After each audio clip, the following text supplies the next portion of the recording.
I never thought the day I came back from my dream trip would turn into a nightmare. 5 months drifting across the world, breathing freedom, chasing sunsets, wandering through streets I'd only ever seen in books.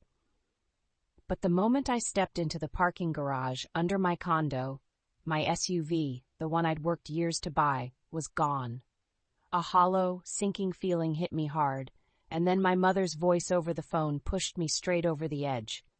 "We sold it, Isabella." Kaylin needed to cheer up. It wasn't just a car. It was proof of every late night, every hard choice, every time I told myself to keep going when no one else believed in me. And now they'd taken it without asking, without even warning me. They thought I'd stay quiet like I always had. But this time, I chose a different path. A path that would make my whole family pay attention and pay the price.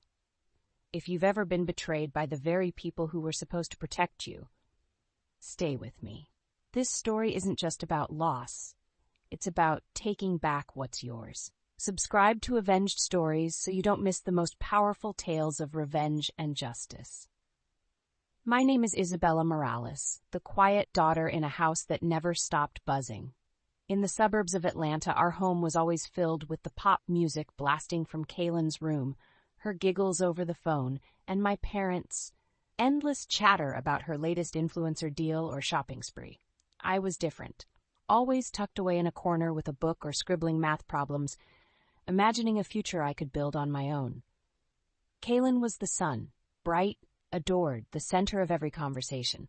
I was the moon, steady, constant, but barely noticed.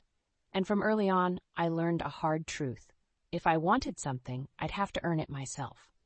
By the time I was 12, I was already babysitting kids in the neighborhood, trading my afternoons for crumpled bills I'd tuck into an old shoebox under my bed. While other girls my age were saving for glittery sneakers or concert tickets, I was saving for a laptop. Not just any laptop, a sturdy, fast one that could handle all the research and essays I knew I'd be buried in once college came.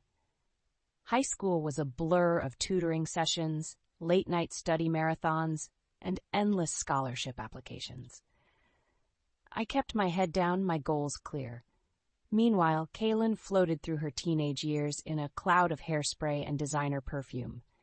If she wanted the latest iPhone or a new pair of heels, she'd ask, and within days, they'd be hers. No questions, no hesitation. My mom would beam at her, "You deserve it, sweetie." My dad would swipe his credit card like it was nothing. It was the same every birthday. Kaylin's gifts were elaborate, wrapped in shiny paper, stacked high. Mine were usually envelopes with cash, which I quietly slipped into my shoebox, mentally adding the amount to my laptop fund. I still remember one year when my dad noticed the stack of bills I'd been collecting. "What's the plan this time, Isabella?" he asked with a half-smile. "A laptop," I told him. "The library computers are always full." He nodded, but before he could say more, Kaylin burst into the room with some dramatic story about her cheer squad. In an instant, his attention shifted. My moment faded into the background, like it always did. It's not that my parents didn't love me. They did, in their way. But Kaylin was their golden girl. She sparkled in public, made them look good at barbecues and country club mixers. I was practical, low maintenance, the one in thrift store jeans and a ponytail. I didn't fit their version of success. So I built my own definition of it. When that acceptance letter from Georgia Tech came, with a full ride no less, I ran into the living room, my heart pounding with joy. "Mom! Dad! I got in!" I shouted, holding the letter like it was my ticket to another life. My mom glanced up from helping Kaylin pose for a selfie. "That's nice, Isabella. Kaylin, tilt your chin a little. Perfect." My dad peeked over his phone, scrolling through car listings. "Good job, kid. We knew you'd pull it off." Their words were fine, but their tone was hollow. I swallowed the sting, retreating to my room with the letter pressed to my chest. I told myself this was just the start. College was my escape. At Georgia Tech, I was surrounded by people who cared about ideas, not Instagram likes. The campus buzzed with late-night coffee runs, group projects sprawled across library tables, and the quiet hum of determination. I belonged there in a way I'd never felt at home. I threw myself into my computer science courses, losing track of time while debugging code or polishing presentations until the early hours. Every A I earned, every professor's nod of approval, felt like proof that I'd been right all along. Hard work mattered. Graduation came with more than a diploma. I landed a job at a fast-growing tech startup in downtown Atlanta, the kind of place where the energy in the office was almost electric. When I signed that offer letter, it felt like I could finally breathe. Not long after, I bought my first home, a one-bedroom condo in Midtown with floor-to-ceiling windows and a view of the skyline that glowed at night. It wasn't big or flashy, but it was mine, paid for with my savings and a company program that rewarded top employees. And then there was my SUV, sleek, practical, perfect for weekend hikes up in North Georgia.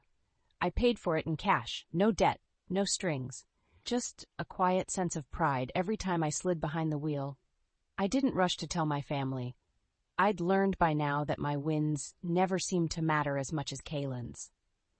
But somehow word got around. She called me one afternoon, her voice dripping with mock sweetness. "Cute little car you got there, Isabella," she said, stretching the word cute like it was an insult. "You work so hard for what? I could teach you a thing or two about living smarter, not harder." My grip tightened on the phone. "What's that supposed to mean?" She laughed, light and cruel. "Find a guy who's already made it, Isabella. Why grind when you can shine?" That was Kaylin. Always the shortcut, never the climb. And I was done trying to explain why the climb mattered to me. I thought maybe, just maybe, things would shift once I had my own place, so I invited them over for a condo warming party. I strung up lights across the balcony, made a playlist of Atlanta hip-hop, and even put together a spread of snacks that looked like something off a cooking blog. My coworkers Marcus and Laya were the first to arrive, carrying a bottle of wine and genuine excitement in their voices. "This view is insane," Marcus said, stepping out onto the balcony. "You really made it, Isabella." Then my family showed up. Kaylin swept in first, her heels clicking on the hardwood, scanning the place like she was rating it for a magazine. "Cute, for now," she said, her eyes flicking to my thrift store couch. My parents followed, barely glancing around before launching into Kaylin's latest influencer gig. When Marcus tried to raise a glass to my recent promotion, my mom cut him off. "Oh, that reminds me. Kaylin just signed with a jewelry brand. They're sending her to Miami." My dad nodded, grinning. "She's got star quality, that one." I caught Laya's raised eyebrow, the subtle shake of her head. I forced a smile, but inside, it felt like I was shrinking, the room closing in. It didn't matter how far I'd come, at least not to them. The truth was, there had always been a gap between us, and no matter how hard I worked, it wasn't just about money or lifestyle. It was about values. Kaylin chased sparkle, the kind that faded after the flash. I wanted something solid, something I could stand on. And my parents, they'd made it clear which kind of shine they cared about. It was supposed to be the reward of a lifetime. My company ran a contest for top performers, and I won. An all-expenses paid 5-month cruise around the world. When they announced it, I could barely believe it. I pictured myself walking through the bustling markets of Cape Town, watching the sun melt into the Amalfi Coast, breathing in the crisp air of New Zealand's forests. The first thing I did was call my parents. I thought maybe this, finally, would be big enough news to spark genuine pride. "Mom, Dad, I won a global cruise," I said, my voice bubbling over with excitement. Silence. Then my mother's voice cut through, sharp enough to leave a mark. "Isabel, how can you think about vacations when Kaylin is still heartbroken? You should give her the ticket. She needs this." I froze. "I earned this," I said, my voice trembling. My dad chimed in, his tone cold and final. "Don't be selfish, Isabella. Family comes first." Family. That word had been thrown at me my entire life, but it had never meant what they thought it did. To them, it meant sacrificing my hard work for Kaylin's comfort. This time I said no. And so I went. I walked those markets. I stood on the deck watching whales breach. I laughed with strangers over dishes I couldn't even pronounce. For the first time in my life, I felt free, not just from Atlanta, but from the constant weight, of trying to be seen. I didn't know it then, but when I came back, that freedom would be tested in a way I never imagined. When the ship docked back in Savannah, I felt lighter than I had in years. My phone lit up with a few missed calls from my parents, but nothing from Kaylin. I drove back to Atlanta with the windows down, the city skyline rising in the distance like a promise. But the moment I opened my condo door, the air shifted. There she was, Kaylin, sprawled across my couch, surrounded by half-empty takeout containers and shopping bags spilling onto the floor.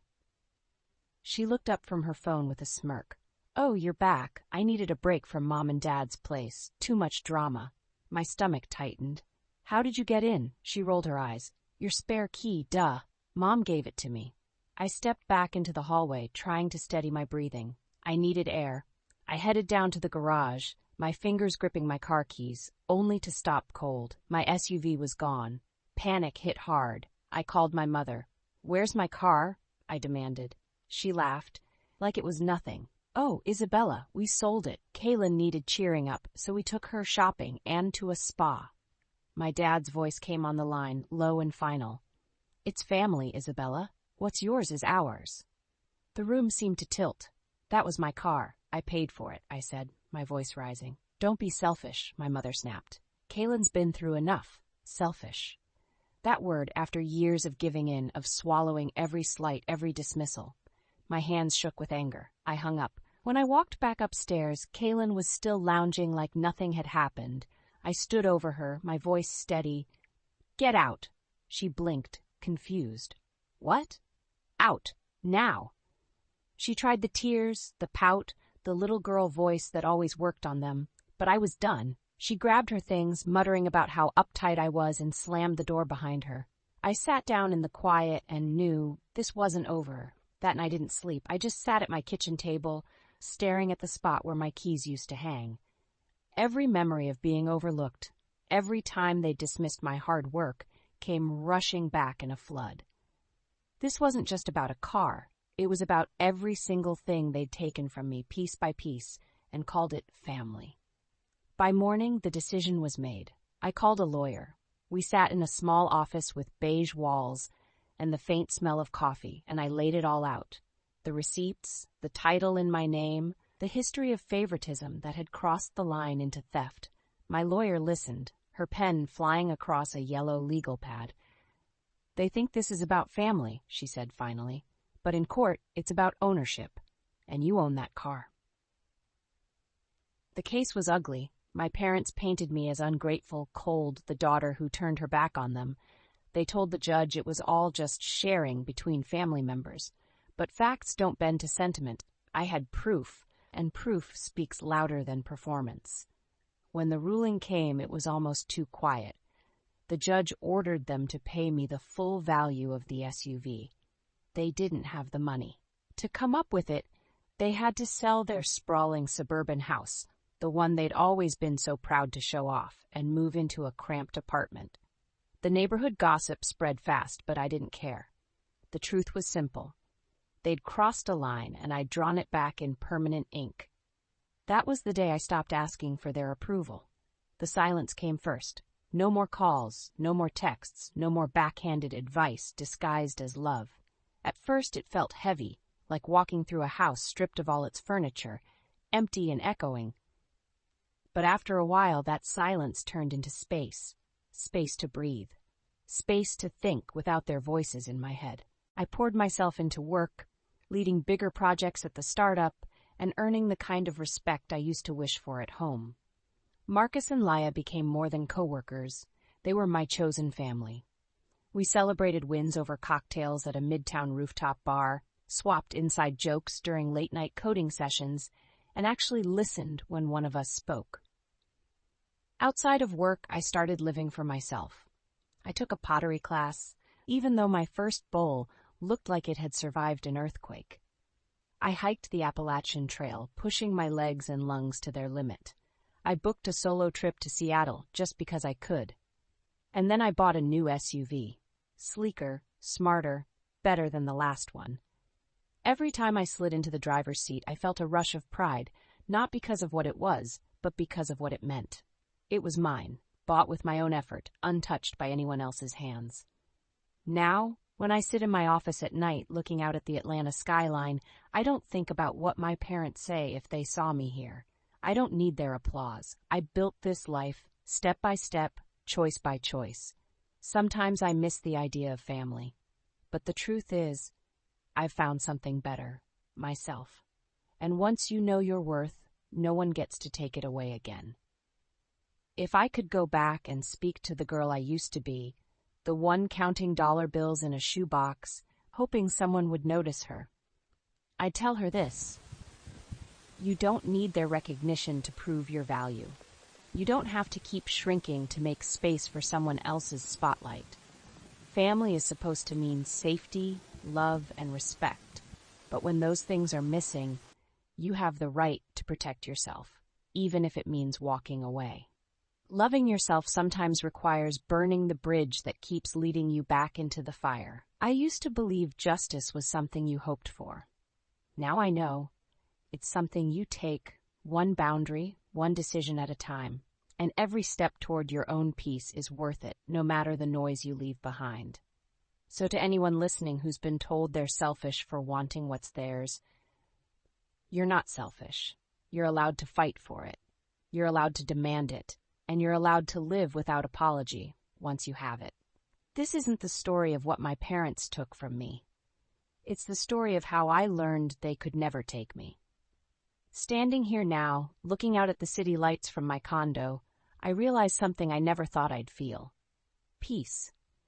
Not because everything turned out the way I wanted, but because I stopped waiting for the people who were never going to show up for me. I don't measure my life in their approval anymore. I measure it in the quiet mornings I drink coffee in my own kitchen. In the late nights I laugh with friends who actually listen. In the trips I take because I want to, not because someone else needs me to sacrifice. They taught me the hardest lesson without even meaning to. Sometimes the only way to protect your dreams is to protect them from the people closest to you. So if you're sitting there with your own version of a stolen car, your own line that's been crossed, remember this: you are allowed to take it back. You are allowed to fight for your place in the world, and you are allowed to walk away from anyone who makes you feel small. This isn't the ending of my story. It's the start of the one I chose for myself. And if you're ready, you can choose yours too. If my story made you feel seen, if it lit even the smallest spark inside you, don't let it fade. Subscribe to Avenged Stories and join a community that refuses to be silenced. Here, we tell the truth, we claim our justice, and we never apologize for taking back what's ours. Because no one gets to write your ending but you.